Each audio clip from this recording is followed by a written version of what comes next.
आप देख रहे हैं आवाज इंडिया, देश की सबसे भरोसेमंद आवाज में हूं प्रीति। आइए एक नजर डालते हैं देश दुनिया की 10 बड़ी खबरों पर। डेल्टा एयरलाइंस की फ्लाइट DL446 के इंजन में उड़ान भरते ही आग लग गई, जिससे यात्रियों में हड़कंप मच गया। ये विमान लॉस एंजलिस से एंटलाटा जा रहा था। आग लगते ही पायलट ने मेडे सिग्नल भेजा और तुरंत इमरजेंसी लैंडिंग कराई। सोशल मीडिया पर वायरल वीडियो में इंजन से निकलती आग और चिंगारियां साफ दिख रही है। पायलट की सतर्कता से 226 यात्रियों की जान बच गई। FAA ने घटना की जांच शुरू कर दी है।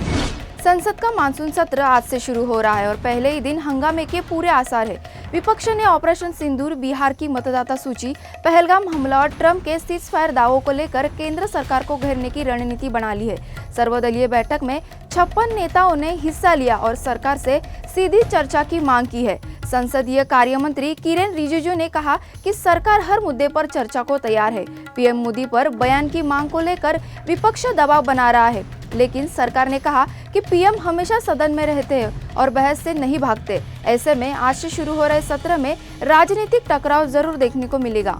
उपराष्ट्रपति जगदीप धनखड़ ने राजनीतिक दलों से अपील की है कि वे एक दूसरे पर व्यक्तिगत हमले करने से बचें। उन्होंने कहा कि सुझाव देना आलोचना नहीं बल्कि लोकतांत्रिक प्रक्रिया का हिस्सा है। धनखड़ ने नेताओं से कहा कि वे भाषा की मर्यादा रखें और संसद को गरिमा का मंच बनाएं। उन्होंने ये भी कहा कि सत्ता में बदलाव लोकतंत्र का स्वभाव है, लेकिन विकास की निरंतरता जरूरी है। उपराष्ट्रपति ने रचनात्मक राजनीति और सार्थक संवाद पर जोर दिया। उन्होंने कहा कि राजनीतिक कटुता लोकतंत्र की मजबूती में बाधा बन सकती है। पश्चिम बंगाल की मुख्यमंत्री ममता बनर्जी आज शहीद सभा का चुनावी बिगुल फूकेंगी। ये सभा साल 1993 के आंदोलन की याद में हर साल मनाई जाती है, जिसमें ममता के नेतृत्व में राइटर्स बिल्डिंग तक मार्च हुआ था। इस बार ममता केंद्र सरकार पर बंगालियों के उत्पीड़न, बकाया फंड और अस्मिता के मुद्दे को लेकर हमलावर होंगी।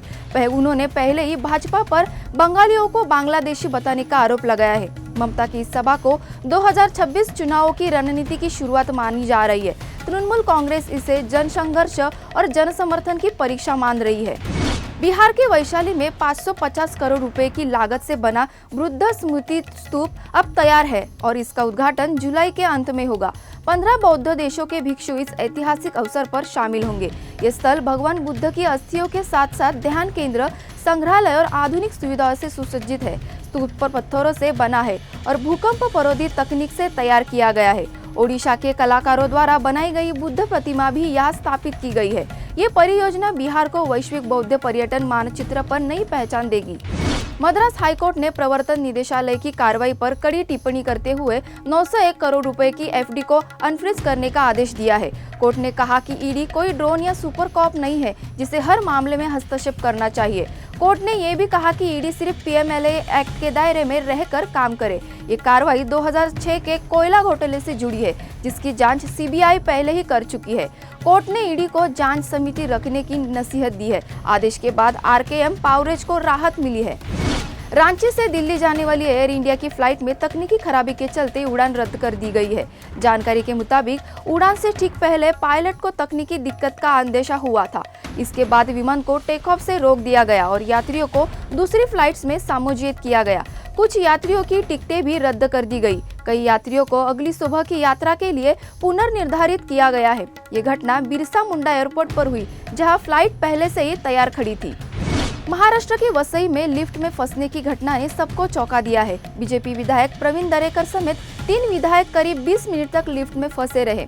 भीड़ ज्यादा होने से लिफ्ट अटक गई, जिसे बाद में तोड़कर निकाला गया। इस हादसे के वक्त विधायक स्व पुनर्विकास शिविर में शामिल होने जा रहे थे। विधायक दरेकर ने कहा कि लिफ्ट से मेरी पुरानी दुश्मनी है। लिफ्ट में कुल 15 लोग थे, जबकि क्षमता सिर्फ 10 की थी। गनीमत रही कि सभी लोग सुरक्षित बाहर निकल आए। टीम इंडिया को मैनचेस्टर टेस्ट से पहले बड़ा झटका लगा है। ऑलराउंडर नीतीश रेड्डी चोट के चलते पूरी सीरीज से बाहर हो गए हैं।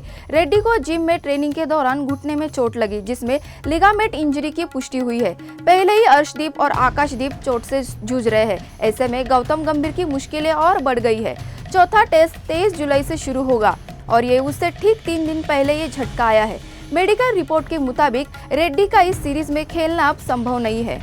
सुपरहिट हुई फिल्म सैयारा को लेकर अब एक नया विवाद खड़ा हो गया है। सोशल मीडिया पर दावा किया जा रहा है कि ये फिल्म 2004 की Korean movie a moment to remember की कॉपी है। कई यूजर्स ने स्क्रीनशॉट और प्लॉट्स की तुलना कर फिल्म की मौलिकता पर सवाल उठाए हैं। हालांकि कुछ दर्शकों ने सैयारा का बचाव भी किया है। कहते हैं कि भले ही प्लॉट मिलता जुलता हो, पर ट्रीटमेंट और संस्कृति अलग है।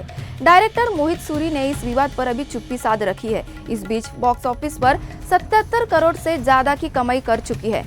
फिलहाल आवाज इंडिया में इतना ही। जुड़े रहिए आवाज इंडिया के साथ। जल्द होगी आपसे फिर मुलाकात। तब तक के लिए नमस्कार।